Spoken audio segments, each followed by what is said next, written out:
Okay, Module 1, we're going to examine the exclusionary rule.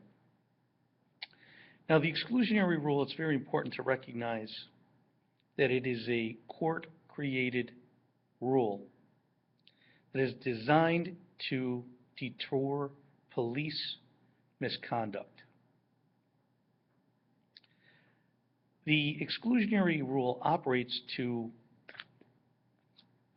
prevent evidence from being used in a criminal trial that is the result of a violation of an individual's constitutional right.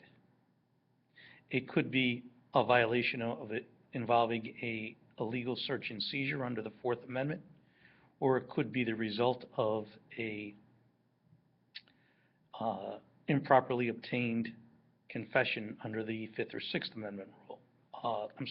Fifth or Sixth Amendment to the United States Constitution.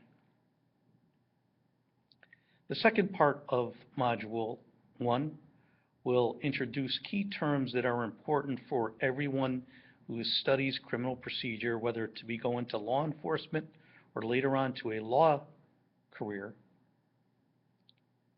to be familiar with. Not only must you be familiar with, I always tell my students in this particular area that the following definitions have to be put into your memory. The first topic being probable cause to arrest.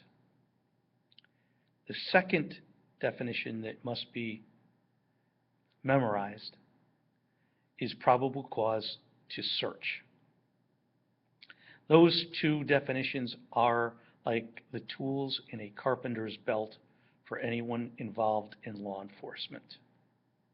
Not only must you memorize those definitions, but you must be able to recognize through the reading and reading of cases that are involved in your book about how to apply those particular definitions to a set of facts.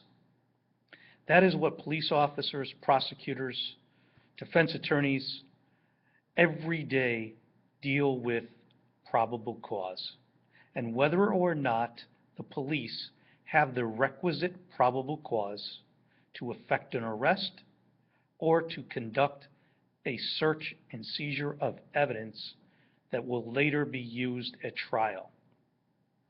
Now, it is important as you read through the chapter that you fully understand that the exclusionary rule's purpose is to deter police misconduct. Where there is no misconduct, the evidence should not be excluded under the Fourth Amendment exclusionary rule.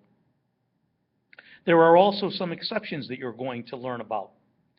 Those exceptions are normally applied in, again, circumstances where the police did not intend to violate an individual's Fourth, Fifth, or Sixth Amendment right. The second part of the module that we're going to look at involves property rights. And in reading about the property rights, you're going to look at two different doctrines. The trespass doctrine and the rule that has not replaced that doctrine, but has to be considered by the courts as well. And that is the reasonable expectation of privacy approach that dominates Fourth Amendment law today. So let's get started and pay attention to those important topics.